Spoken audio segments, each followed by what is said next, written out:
যে কদিন থেকে আছি সেই কদিন থেকে নিয়ে ওনার কাছে থেকে খাচ্ছি নি। আচ্ছা আচ্ছা। শাশুড়ি ভর্তি আছে, হসপিটালেই আছি।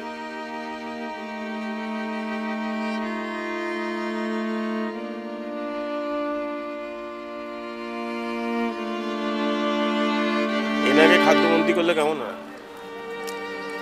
ওনাকে খাদ্যমন্ত্রী করলে যে গরিবকে দেখবে তাকে রাখা উচিত। তাকে রাখা উচিত। ঠিকই বলেছেন উনি। আমি আমার দিন দরিদ্রকে মুখ খাবার থেকে দেয়, যে দিন দরিদ্রকে খাবার দেয় সে তো মেন মানুষ। আমার মনে হচ্ছে যেন করোনার সময় দাঁড়িয়ে রয়েছে, কারণ করোনার সময় ঠিক এরকমভাবেই লাইন পড়তো বিভিন্ন হসপিটালে, আর এই মানুষটিকে দেখতাম। হাসপাতালের খাওয়া দাওয়া খুব খারাপ সবাই বলেন, আর রোগীর আত্মীয়দের দুবেলা দুমুঠো জোটানো সে তো আরও করুণ অবস্থা। ভরসা একজনই, এই হসপিটাল ম্যান। সকাল সন্ধে নিয়ম করে তার টোটো করে রোগীর পরিজনদের জন্য হাসপাতালে হাসপাতালে খাবার পৌঁছে দেন, নিজের হাতে পরিবেশন করে খাওয়ান।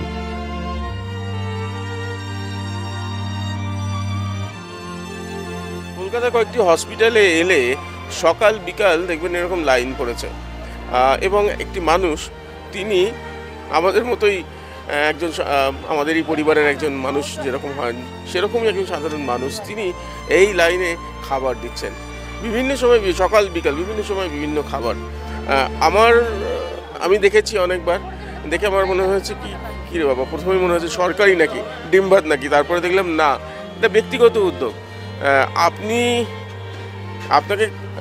কবে থেকে এরকম ভাবে খাবার? আমি 2017 থেকে এইভাবে, করোনার সময়? করোনার তো পুরোটাই করোনার বেলায়, শুধু হাসপাতালে না, করোনার সময় রাস্তাতেও খাবার দিয়েছি। মানে এই হাসপাতালের মধ্যে, পিজি হাসপাতালে, সোমনাথ পণ্ডিত হাসপাতালে করোনার সময় তো দিয়েছি। 2017 থেকে টানা দুবেলা আমি বিভিন্ন হাসপাতালে, সরকারি হাসপাতালে ঘুরে ঘুরে খাবার দিই। কিন্তু আমার বিশেষ পছন্দের হাসপাতাল হলো এই চিত্তরঞ্জন ক্যান্সার হাসপাতাল। অন্য হাসপাতালে কি বাধা পেয়েছে? বহু হাসপাতালে বাধা পেয়েছি, বহু হাসপাতালে বিভিন্ন রকমভাবে বাধা পেয়েছি। কি বাধা দিল, কেন দিল? বাইরে, ভালো কাজ, বাইরে দাঁড়িয়ে খাবার দেওয়াতে বাধা পেয়েছি। লোকাল দোকানদারদের তারা বিরোধিতা করেছে, তাদের বিক্রি বন্ধ, তাদের যে কোনো কারণেই হোক তারা বিরোধিতা করেছে। ভাবুন,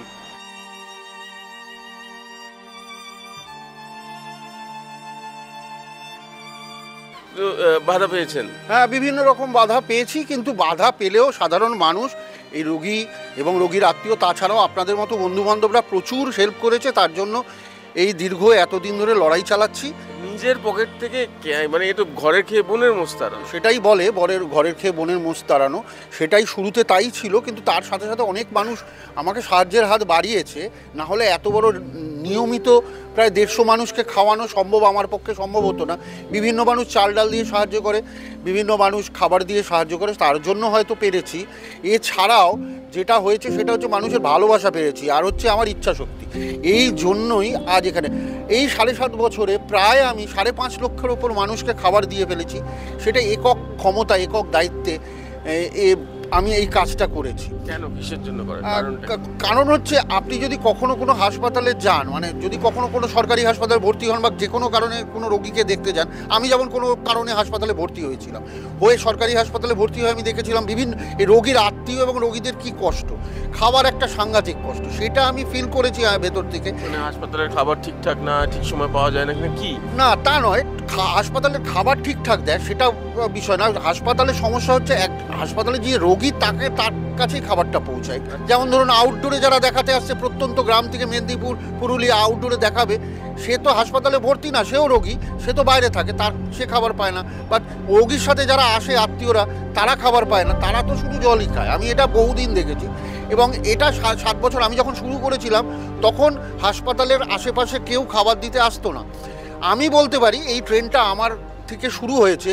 আজ মানুষ ভাবছে যে আমরা ধর্মস্থানে খাবার, মন্দির মসজিদ গির্জায় খাবার না দিয়ে আমরা খাবারগুলো গিয়ে এখন হাসপাতালে দিই। কারণ যারা হাসপাতালে থাকে, হাসপাতালে রোগীর আত্মীয়রা, তারা প্রকৃত অর্থে রাস্তায় হাত বাড়িয়ে খাবার চাইতে পারে না। তাদের কাছে গিয়ে পৌঁছালে তারা আপনার কাছে ভালোবাসার কাছে এগিয়েছে হাতটা বাড়িয়ে খাবারটা নেবে। কারণ তারা কেউ পথের মানুষ নয়, পথে থাকা মানুষ নয়, তারা আমার আপনার মতো বাড়িরই মানুষ। তারা হাসপাতালে এসে কষ্টে থাকে, বুক বুজে থাকে, জল খেয়ে থাকে, কিন্তু মানুষের কাছে হাত পাতে না। কিন্তু আমাদের পৌঁছাতে হবে তার কাছে। খাবার দেন? আমি সকালবেলা ভাত ডাল তরকারি দিই, কখনো কখনো ডিম দিই, কখনো মিষ্টি দিই, কখনো দই দিই, মাছ দিই, খুব কম হলেও মাঝে মাঝে মাসে অন্তত একবার দুবার মাছ দিই। এছাড়া বিকালবেলা রুটি আর তরকারি দিই। নিজেই রান্নাবান্না বাজার তো তুই নিজেকেই করতে হয়, কিন্তু রান্নাটা একটা জায়গায় করি। পারবেন না? হ্যাঁ, এতটা রান্না করা আমার পক্ষে সম্ভব না। রান্নাটা একটা জায়গায় করা হয়, কিন্তু জিনিসপত্র কিনে দেওয়া এগুলো আমাকে করে দিতে হয়। বুঝতে পেরেছি। স্যাটিসফ্যাকশনের জায়গাটা কোথায়?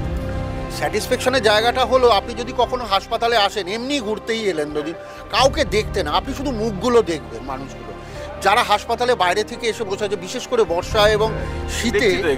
বর্ষা এবং শীতে আবার করোনার সময়, হ্যাঁ, বর্ষা এবং শীতে তারা না শুকনো মুখে একটা কোণে চুপ করে বসে আছে।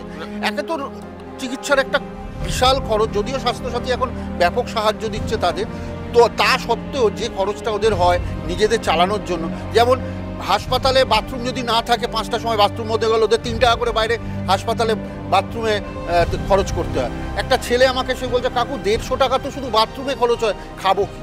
জলও পর্যন্ত মাঝে মাঝে কিনে খেতে হয়। থাকার জায়গা নেই, রাস্তায় পড়ে থাকে। রাস্তায় যদি পড়ে থাকে এবং তাদের ওই মুখগুলো, বর্ষাকালে কখন সূর্য উঠবে, একটু বৃষ্টি কমবে, প্লাস্টিকে মুড়ি দিয়ে বসে থাকা, আর শীতকালে কখন রোদ উঠবে, একটুখানি আর সূর্যের দিকে তাকিয়ে বসে থাকা।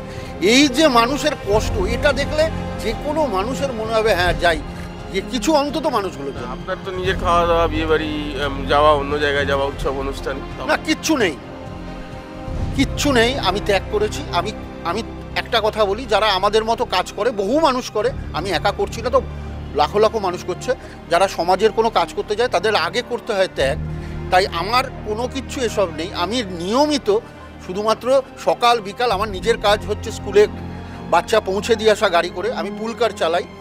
তার বাকি যে সময়টা সম্পূর্ণটা এদের জন্য ব্যয় করি, এবং আমার মনে হয় এদের পাশে থাকলে, এরা যে কষ্টটা পাচ্ছে, এদের সাথে সাথী হলে অন্তত কিছুটা, অন্তত এদের কাছে, ওদের সাথে শুধু এসে খাওয়ার না দিয়ে গল্প করলেও অনেকটা ওদের শান্তি। বুঝতে পেরেছি। না, দেরি করাবো না, মানে অনেকে ওয়েট করছেন, আপনি দিন। কিন্তু এটা আপনারাও দেখলেন, মানে এই জন্যই আমাদের এখানে আসা। পুলকার চালান, আর পুলকার চালানো এই মানুষটি এই কথাটা, প্রশ্নটা তুলে দিলেন, আমার আপনার সবার মধ্যে ভুল কার?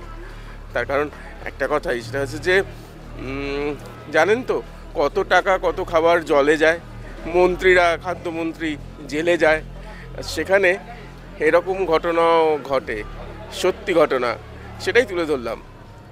একটা প্রস্তাব, আরও একটা প্রস্তাব, আবেদন, এই মানুষটির মতো মানুষজনকে খাদ্যমন্ত্রী করলে কেমন হয়? সুরজিতের সঙ্গে প্রীতম দে, ক্যালকাটা নিউজ।